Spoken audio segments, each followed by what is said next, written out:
have a rabbi and you have a board, do what they say. They want you to do chazanas, they don't want you to do chazanas, they want you to sing nigunim, fast nigunim, slow nigunim. Try to work with them. Try to work with them. It's very, very important. Of course, I had a wonderful rabbi. I had Rabbi Shlomo Riskin for 18 years.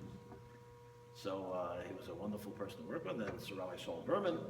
Today I have Rabbi Shaul Robinson, who's a Talmud of Rabbi Riskin. So the circle is coming around. I've been very lucky in that regard. You're a shliach tzibur. You're not a musical star. You have to keep that in mind. You must work with and for the members of your shul. You know, many shuls, there's over the Aron Kodesh, they have Dal Lifnei Miyato Omeid. You see it very often. Yeshivisi or Dal Lifnei Miyato Omeid. So everybody says, of course. Know before whom you stand. Of course, HaKadosh Baruch Hu, you stand before God. I say not necessarily. Yes, you have to know that you're standing before God. But hey, who's standing behind you? Who are you standing up before? The members of the shul that are sitting there, what are their needs? What do they need? Your job is to raise their kavanah level. You have to help bring their tefillos before HaKadosh Baruch Hu. How are you going to do that if you don't know them? You have to try to do what they need. You have to be the servant to the people. A shliach tzibur. And that will determine how you will die. Get to know them. Get to know their people who suffer, who are not well, who were recently divorced, who even people are happy all the time. Fine, wonderful. Get to know them. Let's not talk about a full-time job. It's hard to do this if you just waltz into a shul for Rosh Hashanah. But even then, make an effort. Why not? Give classes if you're in a full-time job. Give classes in music and davening. Why not? Give classes. You're the expert. You're the one who knows more than everyone else in that shul. Teach music and davening. I teach and I still teach. Even though I'm retiring, I teach bar mitzvah. It's a wonderful thing because many people at Chazan say, well, I'm not going to teach bar mitzvah. That's not my thing. But you get to know the families. You become a part of their family. You're taking their child who they love, who they put all their love, their lifetime love into that one kid, and you're making him work and succeed and shine out on his day. They will love you forever if you do that. It's another way to do it. You have to do these things to be able to last in the shul. Now remember again, you're an Eved Hashem, but never forget that the Balabatim are the people who you're responsible for. I say that yes, it's nice to get up and daven. It's very exciting to get up and daven, especially when you're new at it. Mr. Borovitz would know that too, from my Talmidim. But something that's even more important than that. You have a job. When you stand up at the Yomid, the kavanah of the entire shul is on your shoulders. Did I say that once before? Yeah, I did. The way you daven is the way they're going to daven. If you daven, that's the way everyone else is going to daven. If you say,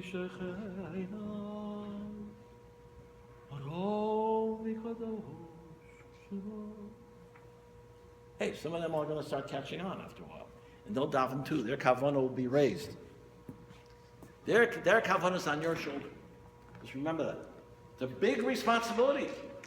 And if chas v'sholem, you ruin their kavanah and their tefillos do not go to HaKadosh Baruch Hu, it's your fault. That's a tremendous responsibility. I remember I was teaching a class in Scarsdale. No, it was New Rochelle. I travel around, we do classes.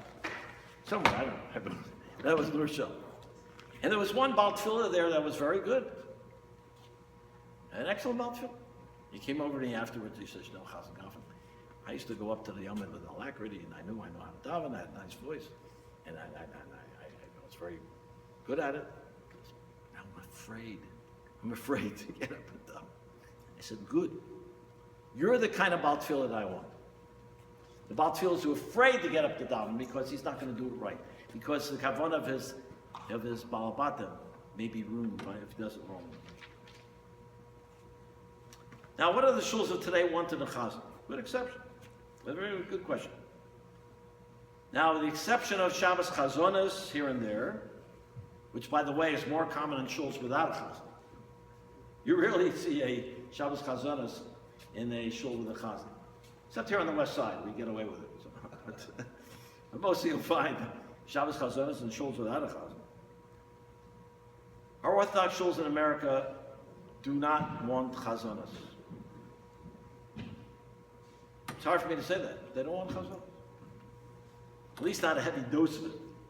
They don't want a style. They don't want a Chazan style of Moshe Kazavitsky or Russell Rosenblatt. What if Moshe Kazavitsky walked into this room today? He walked up to a shul and he says, "I'm here. Hire me. I'm available. I've been away for about 30 years, but now I'm available." I don't think he'd get a job. First of all, most shuls don't want a Chazan. Second of all, they can't afford a Chazan. And, you know, I must tell you, even Itchemeyer Helfgott, if he left the shul today, he would not be able to find another place to go to in America. Is that true? How would you say it? Huh? Zevi? Probably not. Where else would he go? We're very fortunate. Those of us who are shuls are very fortunate. We're extremely fortunate. Now, I remember that, even myself, I'm sure Zevi will agree, Chaim David Burson, and even Yossi Balavani, we cannot do chazonas in shul very much. We can do a line or two here. Maybe the first two lines of Tekanta Shabbos by Hirschman one week. Then the next week you do the first two lines according to Yosela. The next week you do it, but past two lines on a normal Shabbos is not going to go. It's not going to go. Now, I had the great schus to sit in Temple Bethel when Moshe Kazavitsky was the Chazan. And I sat there and my spine tingled. And his voice was so powerful that the walls shook. They haven't shook since then. The walls have stayed very straight. The walls, mama, shook. And around the corner was David Kazavitsky and the conservative Shul Emmanuel. It's a fantastic world for the lover of Chazonis. But it's gone. It's a mistake that if you say to yourself, but if I sing it right, if I teach them to love Chazonis, they will love Chazonis. You know how many Chazonim, wonderful Chazonim, top-notch Chazonim have come into a shul with that attitude and lasted 2 years and they're out. You can't teach people who don't appreciate Chazonis to love Chazonis, no matter how wonderful your voice is. Now, of course, if you sing beautiful nigunim, as Zevi does, myself, then that takes its place. And you can do a line here, a line there, a line here. Once in a while you can do something. But except for a Yom Tov, on a normal Shabbos you can't do that. So, what's the best substitute? Nigunim, as I said. But you have to try to match the modes. If the nusach is a minor, sing a minor niggin. If the nusach is a major, sing a major niggin. Try to match the modes of sing nigunim. Certain things, obviously, you can't sing. You have to say, do the Kaddish before Musaf. You're not going to all of a sudden use the Karlbach niggin, right? And I want you to know that the Sefer HaNigunim, one of the first volumes of music of Jewish music, was put out by Chabad. The Sefer HaNigunim, the 2 volumes. And the editor was Zalmanov. What was his first name? Reb Shmuel Zalmanov. He writes in the Hakdama, these Nigunim are not meant to be used in davening. They're meant to be used at a Fabreng, but not for davening. The original impetus for this was not necessarily used in shul, but if you're going to use it in shul, fine. Use it, watch the way of the words. You're not allowed to take a niggin and squeeze the words into niggin. You have to do the opposite. You have to take the words, you have to take the nigunim and squeeze it into the words. The word has a stop, a pause here and a pause there, and the nigunim have to follow that. It's very, very important. And there are people in shul who know these things. Don't think they don't. Okay. So, what should you do? Go to a trained full-time Chazan. Learn his nusach. Learn his nusach. If he's a successful Chazan, go and learn with him. Noach Shaul's already very, very old. I don't know if he has to take students anymore, but it's not hard to go to him. Go to the Bell School. Take a class at the Bell School. Soon we'll be putting some of the classes online. Take some of our classes online. Study what the nusach is. There's a difference. For instance, you get up and you daven.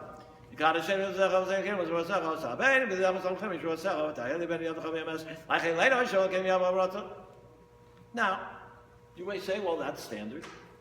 Well, why not sing a beautiful nusach?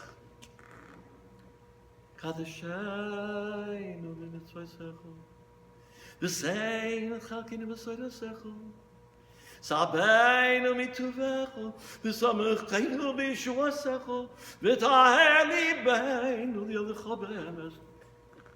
Has something to it. It has a musical sense, something that's beautiful. Let's see another one.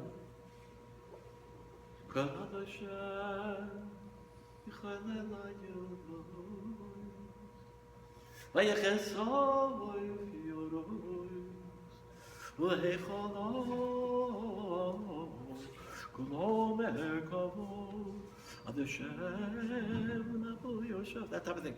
You should have a nusach, should be beautifully constructed and fashioned and sculpted. Not just to say it. I know a lot of Chazan, there are Chazanim who between their pieces, they rush through and they just mumble the nusach. You're not doing anything for your tzibur, you're not doing anything for yourself. Try to create a beautiful nusach. Go and study. It's important. Someday now, Chazanos may come back. We don't know. Maybe resurrected, and then perhaps shuls will clamor for the days of Moshe and Yosla. But until that time, however, strive to become a great Baal Tefillah.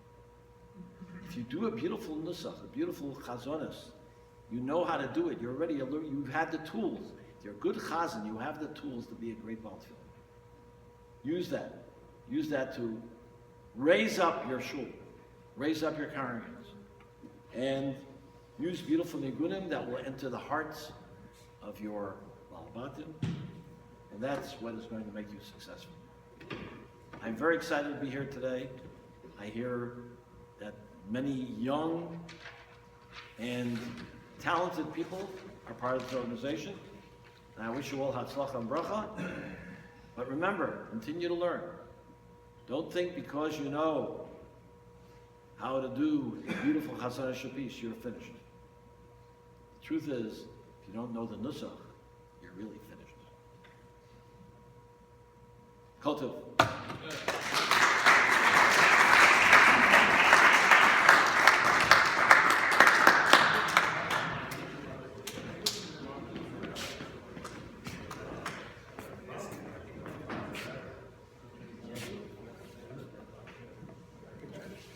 Chazan, thank you so much. Really fascinating. I wish to stay longer and hear more about it.